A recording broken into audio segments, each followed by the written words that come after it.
Euromaxx highlights. Coming up on the show, classic car. The Renault 4 celebrates its 50th anniversary. Back to the roots. Artist Stefan Strumbel pays tribute to his native Black Forest. Going green. Chelsea's Physic Garden is home to 5,000 different plants. Euromaxx highlights. And here's your host, Robin Merrill. And a very warm welcome to the show. The Austrian city of Bregenz lies in a wonderful setting on the eastern shores of Lake Constance. It's best known for its annual festival and the operas that are performed on a floating stage on the lake there. The star turn of these performances isn't a singer, a composer, nor indeed the director. It's the spectacular stage sets.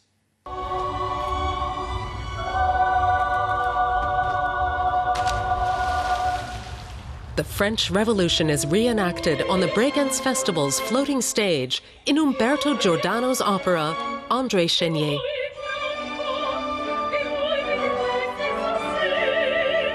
Staged in front of and on top of a 24-metre-high male torso. A completely new stage is designed for the Bregenz Festival every 2 years, and many people come especially to see it. The stage design was amazing. They used every bit of it. It's really very diverse because there's always several settings. You're almost afraid you're going to miss something. Wonderful design. Couldn't believe quite what kept on coming. It was a visual treat. All in all, it was incredibly impressive. British designer David Fielding is the man behind the stage sculpture. He modelled his design on the Jacques-Louis David painting The Death of Marat, which is considered one of the most important works from the time of the French Revolution.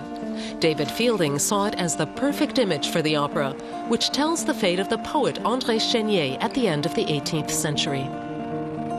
We were looking for a symbol for the piece that could be adapted for all the different scenes, and we wanted something that would fit within the context of the lake and maybe make the lake mean more than just being the surrounding for the set.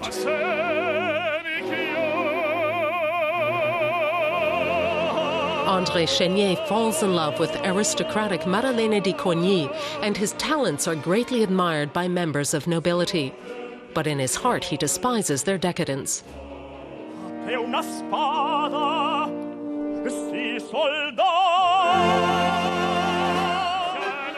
He becomes an ardent supporter of the French Revolution and is ultimately sentenced to death and executed. The stage design this year is fantastically successful. That image has been shown around the world. It was on the front page of the Shanghai Gazette, in the Dubai Times, the Telegraph.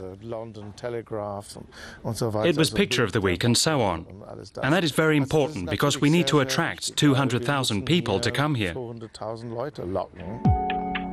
As in previous years, the stage set cost around €7 million. The head, which weighs 60 tons, can be opened with a hydraulic drive.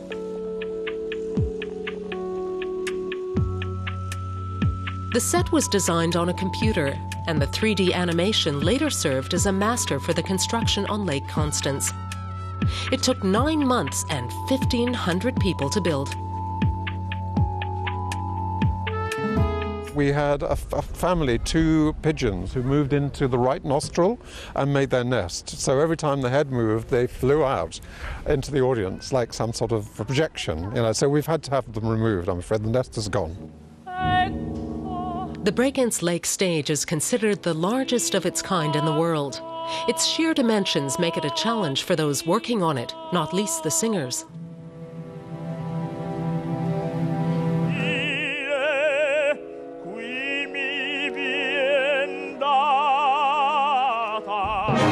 I came a couple of times before the rehearsals to practice for myself, to see if my voice would work properly and if the body would go along with it.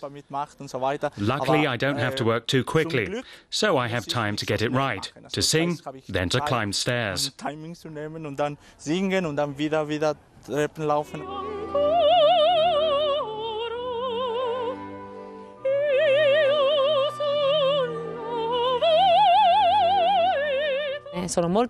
I'm very happy to be here in Bregenz.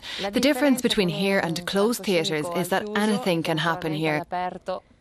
There's wind, rain, even mosquitoes that fly into your mouth. I have to be very careful of things like that. The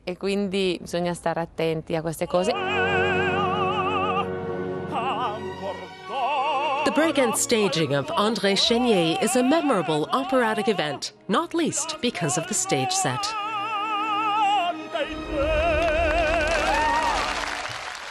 Isn't that stunning? 50 years ago, the French started making a car that went on to become their most successful export in the automobile industry.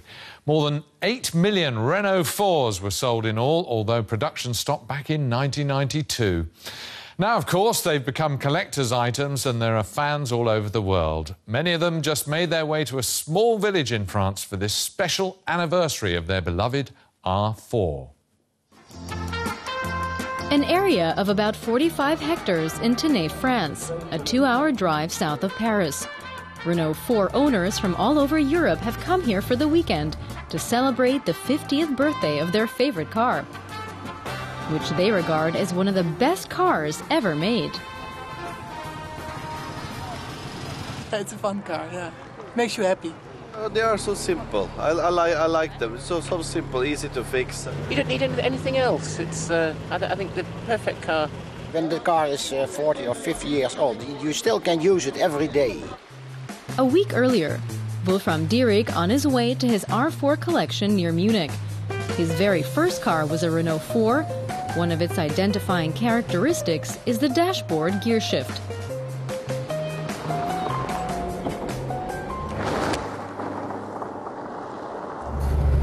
Renault 4 drivers are cheerful, and people like them. Passers-by smile and make hand gestures like this, which means they've driven an R4 before and know what it's like.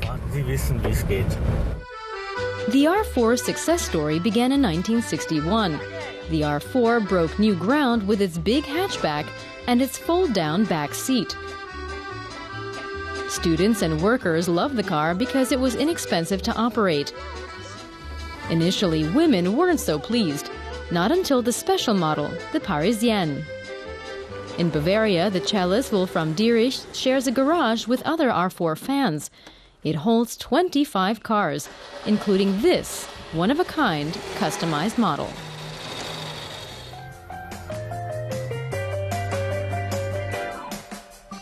You can live with one R4, but you live a lot better with several because of its long history. It's thrifty. You can afford either one other car or 4 R4s. For the meeting in France, Wolfram Dierig could choose among 8 R4s. To ensure that the car managed the 1,000-kilometer drive, he had it thoroughly checked. The R4's chassis isn't galvanized, so rust is its biggest enemy. 2 harsh winters used to be enough to rust through the underside. Aside from that, the R4 is a robust car, as the TV commercials always pointed out. It's a car that can go anywhere, even though it has a maximum of 36 horsepower.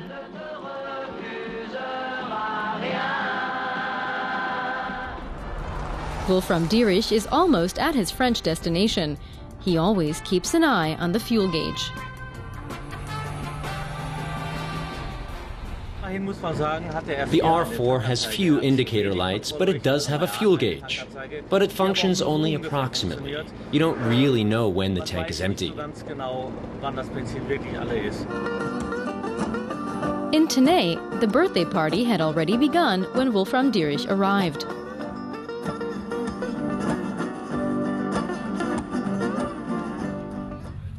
At 8 o'clock the next morning. Most others camped out or booked a hotel room, but Wolfram slept in his R4. I sleep in the car at an R4 meeting or on a trip. It's practical. No long search for a hotel room with its check-in times. And it's fun. It's practical, and you sleep very well. Every year, the stands with spare parts catch a lot of the participants' attention.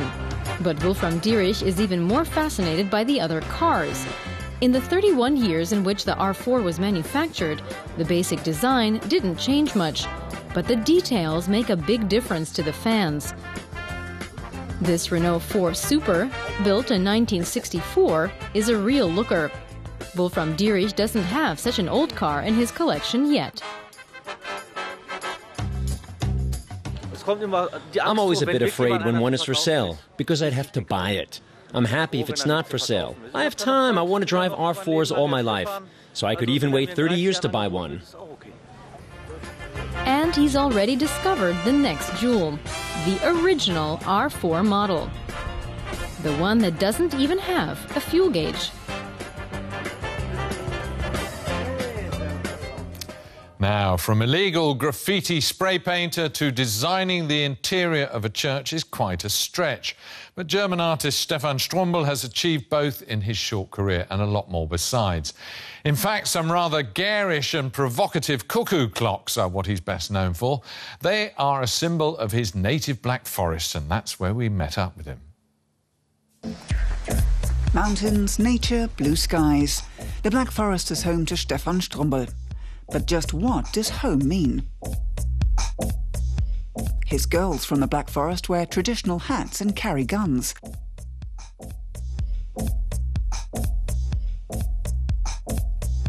Strumbel plays with clichés in order to make people think.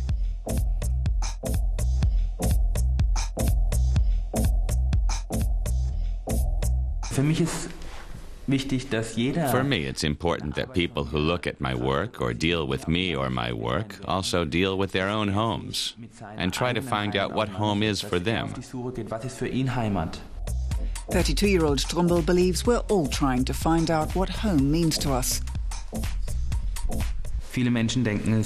Many people think home is where they're born, geography. I just think they have a longing for motherly love, a feeling they'll never again have in their lives. Putting old subjects into new contexts. That's what Strumbel does with his cuckoo clocks, the definitive symbol of the Black Forest, decorated with angels, squirrels or squid.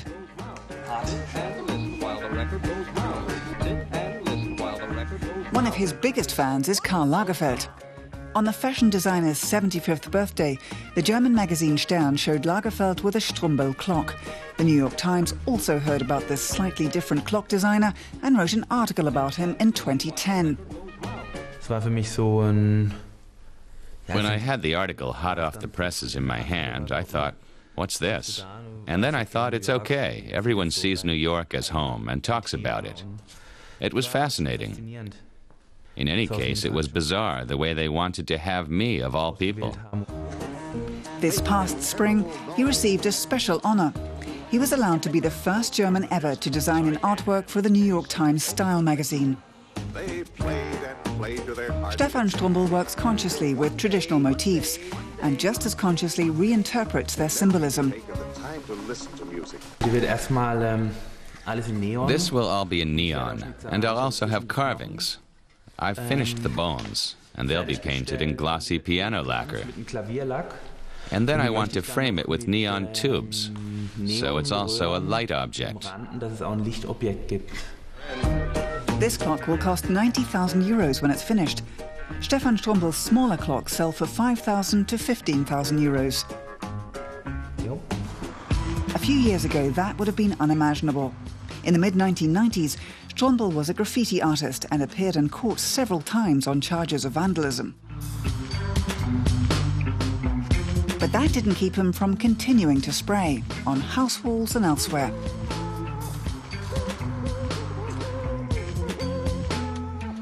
He found railway carriages especially exciting.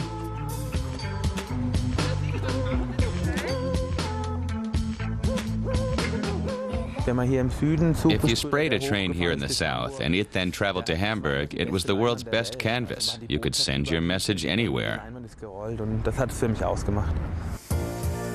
Strumbel is actually still spraying graffiti in a small Catholic church in the Black Forest. The church was dilapidated and was to be torn down. Nevertheless, having a graffiti artist renovate it was still risky. There were misgivings about whether Strumbel's art would change the character of the church too much, whether it would fit in here, so that later people might say they couldn't go into it anymore, and that the village community here wouldn't accept it. It was a challenge for Strumbel as well.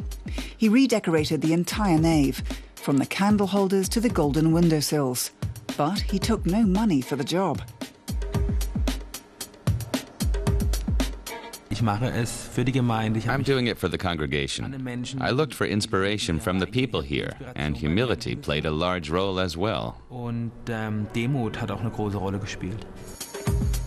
The real eye-catcher, a Madonna and Child more than 6 meters tall, opposite the crucifix, linked by a long beam of neon light. Now the entire village is proud of this church and how it turned out.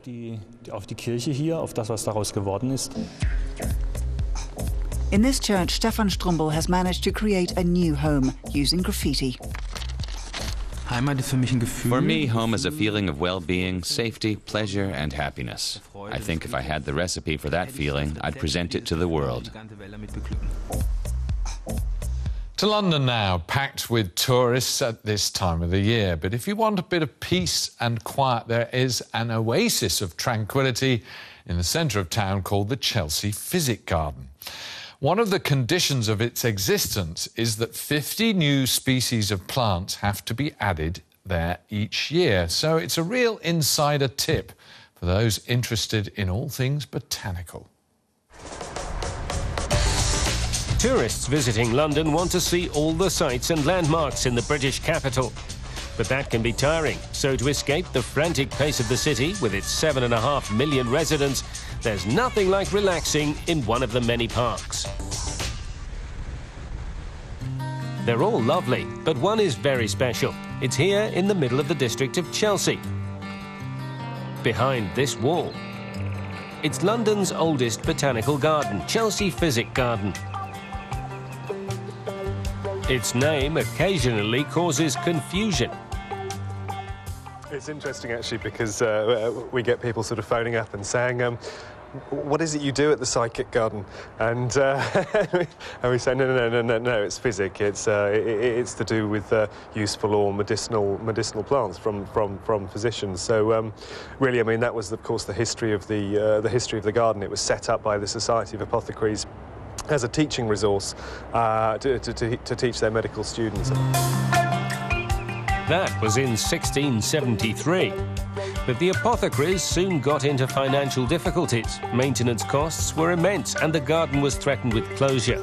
Salvation came in the person of Dr. Hans Sloane, who purchased Chelsea Manor and leased the garden to the apothecaries for £5 a year in perpetuity. The only condition was that the garden had to be preserved forever. It was also financial difficulties that caused the garden to be opened to the public for the first time in 1983. People from all over pay the equivalent of €9 to visit the garden and dive into the world of useful and medicinal plants. It's a little green oasis that people really don't know have no idea that it's there when you walk past the walls.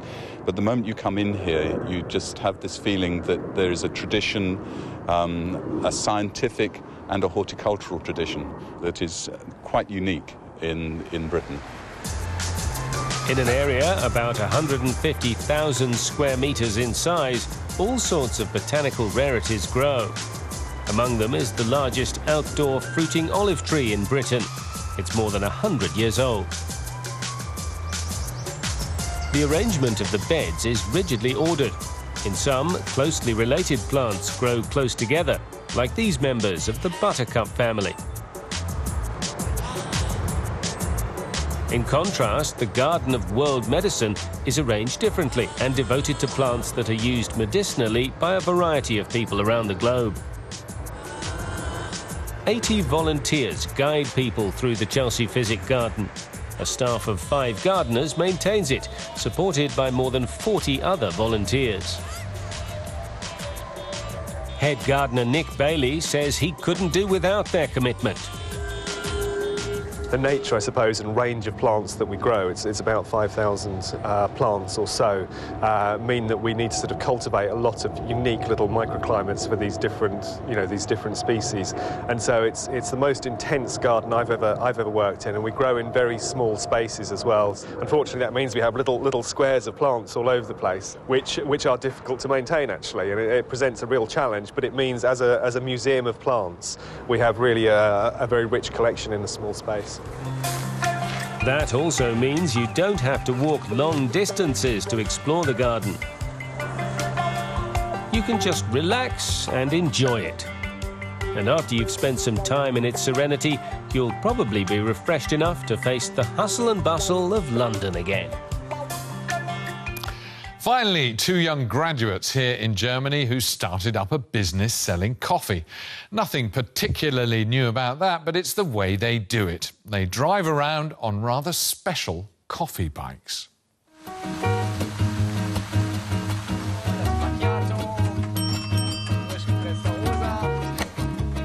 The three-wheel coffee bar, otherwise known as the coffee bike, is the brainchild of Tobias Zimmer and Jan Zander. They're working hard to give the term coffee to go a whole new meaning by making specialist brews available everywhere, like this pedestrian zone in Osnabrück.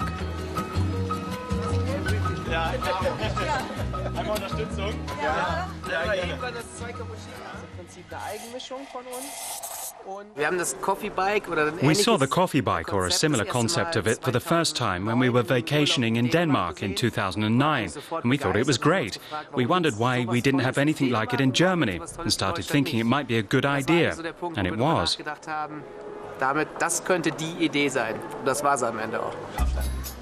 The bike is equipped with a professional coffee machine in which the young entrepreneurs only use beans roasted by a Hamburg-based manufacturer.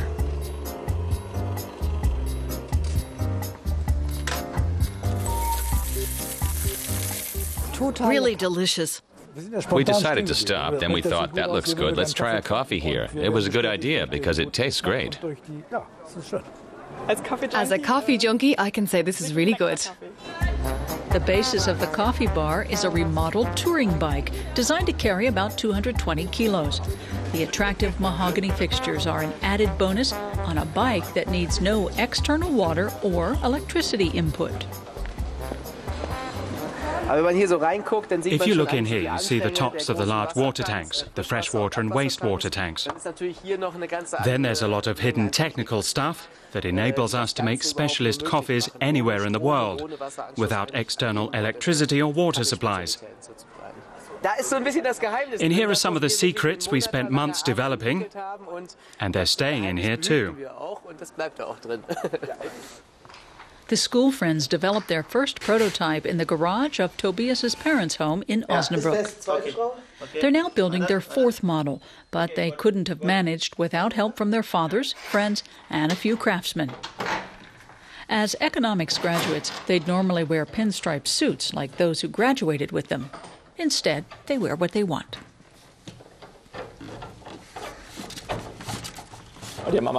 We all used to meet for a drink, and they'd laugh when someone would say they were off to London on business.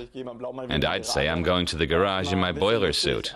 It was a bit comical, and that's what went on till we finished the bikes. Jan Zander and Tobias Zimmer rented office space in a business park. The two 25-year-olds want to expand their company to make a worldwide franchise brand.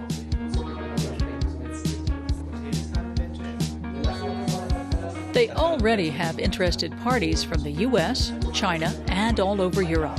The biggest difficulty in Germany is obtaining vending permits from the different states. Die Bürokratie im Hintergrund ist typisch deutsch auf jeden Fall. The bureaucracy was typically German. One of the biggest lessons we learned in the past months is how many hurdles we'll have to clear to become really successful, create jobs, and make it big. Right now, the mobile coffee bars can be seen in the cities of Osnabrück and Hanover. That's also where the bikes are stored and have their batteries recharged. They have to keep going for 10 hours a day without any extra power input. And now, without their inventors, Because Jan Zander and Tobias Zimmer are concentrating on the business, while a team of 10 others pour the coffee whenever and wherever it's wanted. And good luck to them. Just before we go, a quick reminder that you can find Euromaxx reports and lots more on our website that's on your screens right now. Glad you could join us, and I hope to see you again soon. Bye-bye.